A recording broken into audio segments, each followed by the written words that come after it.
Hello and welcome to the channel. I give you a small update first, just to kind of what's going on. I've had the channel for a little while but not made any content. Obviously COVID and current ongoings with Russia has made this a bit difficult to start, but here is my UAZ I got from Belarus. I bought it before COVID, before the war and everything. Plan is, or was at the time, as I've done it now, is to drive back to England in my UAZ. I'm voicing over just because I did have audio, but it wasn't that great, so I've just gone over it. But here you can see I'm in -10 in Belarus, trying to get my car started. For whatever reason, it has got LPG. I couldn't get it going. I'll come into that later on when I'm working through another video, or later in this one, not really sure. But put a new battery on this, and I put some fresh petrol in, bit of easy start, and she started up, no dramas, absolutely no faults whatsoever, apart from the LPG not working. You can see there the old battery I took out had actually leaked, so that was probably why it wasn't holding such a good charge. But yeah, just I'm looking on the back, she's chugging away, happy as Larry, and then there's the massive LPG tank. Weighs an absolute ton, and dead weight as far as I was concerned, driving that all the way back. But as you can see here as well, there's it's all trimmed out. This is as I bought the car. I bought a handful of tools. I bought a jump starter with me, but I did go and buy everything, a few taxi trips to the local shops, if you will, the local motor factors. But yeah, here she is running in this video. I mean, I'll put some audio in, or I'll put a video in with the actual engine sound so you can hear it. But unfortunately, the audio was crap when I was filming this, so I'll film it at a later date so you can hear it. But as you can see, she's running away. It is actually running really good at the minute. But if anybody can tell me which carburetor this is, I don't know. Because it's got the gas, it seems to be quite a setup. It's not the sort of standard one, I don't believe. But if anybody can let me know what it is, really would appreciate it. As well, I'll say now, early on, but I am after parts. So if people have parts, you know, you have links. Obviously, the main source of where I would have got my parts has finished. So anybody of the other countries that still have parts, I am interested. I won't list it because I just want everything. So yeah, but at this point I'd worked out that the engine had cut out. And what it was is, what it was, sorry, is the fuel pump, the manual fuel pump on the other side of the block. I'm not sure if I go down there or not. Oh, it is running this one. Never mind. But on one of the clips I've got, I've probably mixed them up.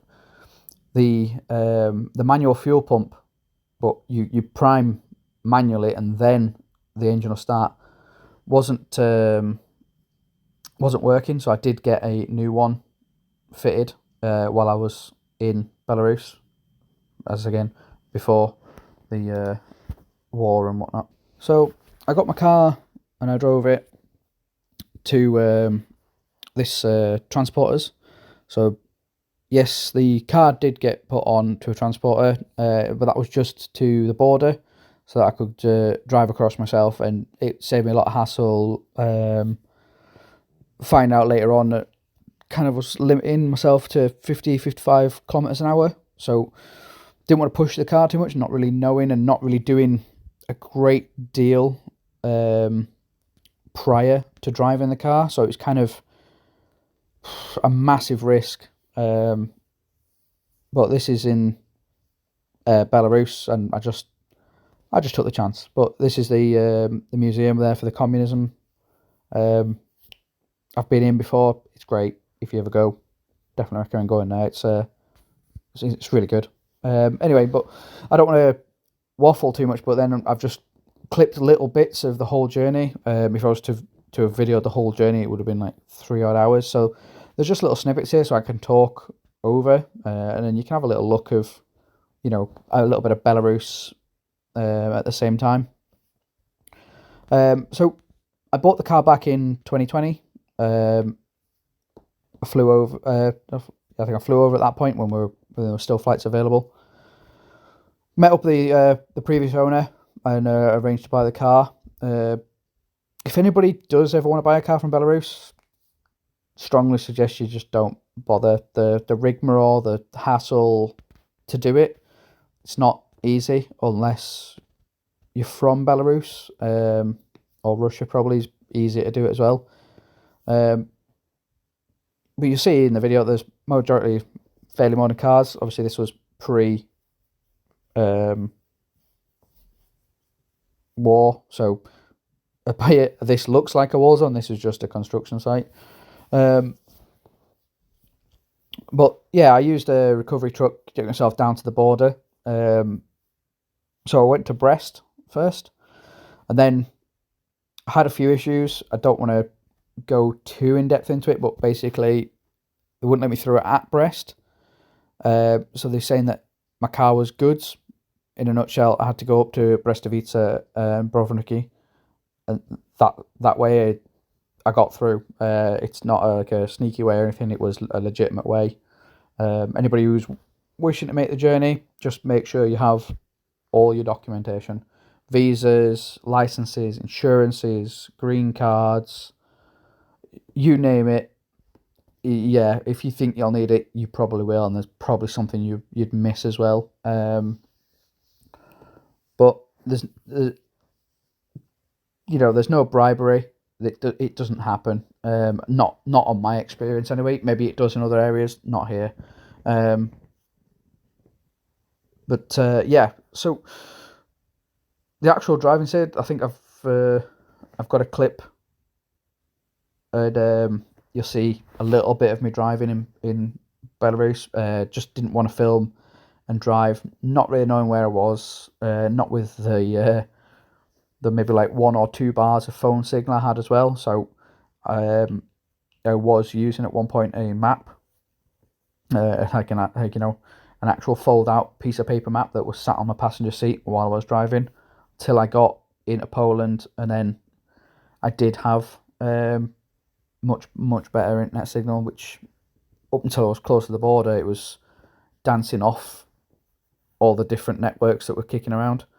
So it was difficult, to say the least. But I will say is that I did have some assistance on the Polish side from a friend.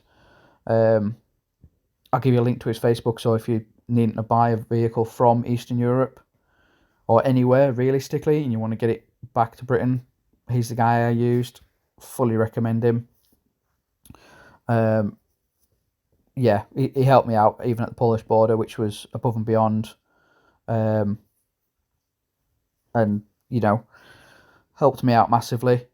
And because I don't speak, I know like 4 words of Polish. I speak enough Russian to get me by, not fluently.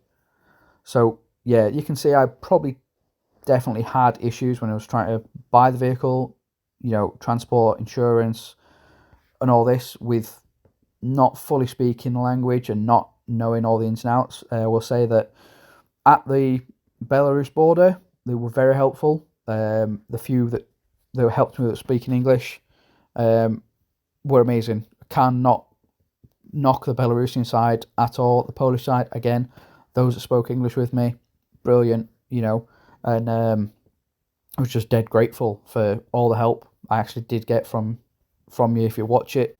But just downright thank you. Can't actually, say how much it's helped and made it a lot easier. It wasn't by any means easy to do.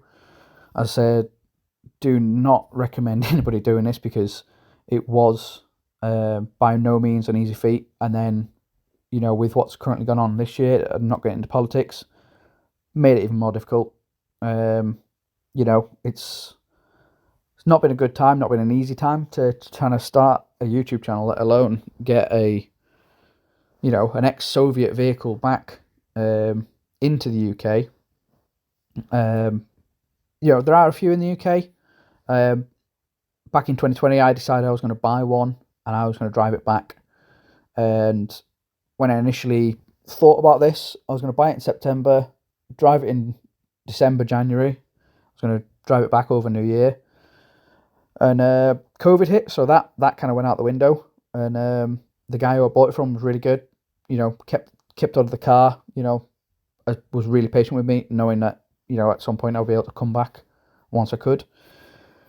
Kind of worked in a godsend in a way, because the heating in the car didn't work. Didn't try and change it. Didn't check anything when I was there, apart from trying to operate the valve there is to turn on and off the cab heater. It wasn't until I actually got home worked out that was blocked completely, the valve. So kind of godsend in a way that I didn't drive it back in the middle of winter and freeze to death pretty much, because anybody who owns one of these knows that they're not waterproof and they're not windproof. You will get something from somewhere. And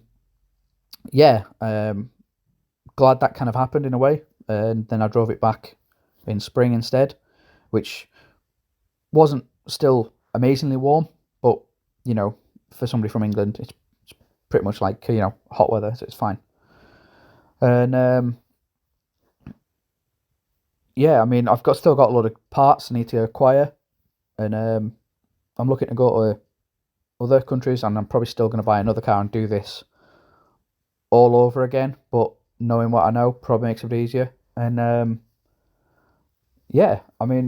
it was great. I didn't film so much when I was coming back through Europe, but I had loads of people beeping at me and all sorts, whether that was in anger because I was doing 55 kilometres, or whether that was, just somebody recognising the vehicle and, thinking, wow, that's amazing. That's an old car. But, as you just saw there in the video, that was the truck bringing me into Brest in the southwest of Belarus. And if anybody's ever been, this is kind of what it looks like. I mean, if you haven't been, if you ever watched Bald and Bankrupt, he was one of my inspirations for going to these countries. So big shout out to him, and for being a massive inspiration for just taking the chance and going out to one of these countries. I was told never to go, don't go, it's dangerous. Honestly, Belarus is probably one of the safest countries and cleanest countries I've ever been to.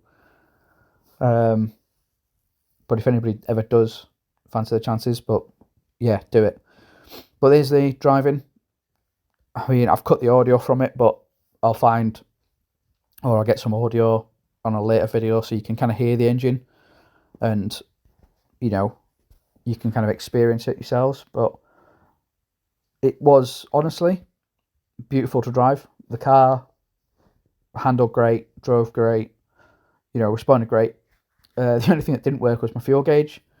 So at certain points I did sort of, I wouldn't say break down, because I stopped just to put in more fuel at the side of the road, like in a jerry can. And this last picture here, or one of the last pictures, just after I got across the border. This is a Polo now. And that was a beautiful little wood cabin lodge I'd stayed in for the night. Absolutely fantastic. I can put a link for them in the description as well. But yeah, this is just when I was, alright, so it skipped around there, but I got to Germany, stopped, pulled over, took some more pictures. But I was in a bit of a kind of rush. I just wanted to get home at this point. So, but I'm going to make a series about all this, and hopefully you guys can follow along and whatnot. But I had a quaint little stay in a log cabin in Poland, pit stop in Germany, and then ended up in the Netherlands for a night before returning to England. So yeah, I got back to England and took some photos, made a small have a little like tour around and whatnot.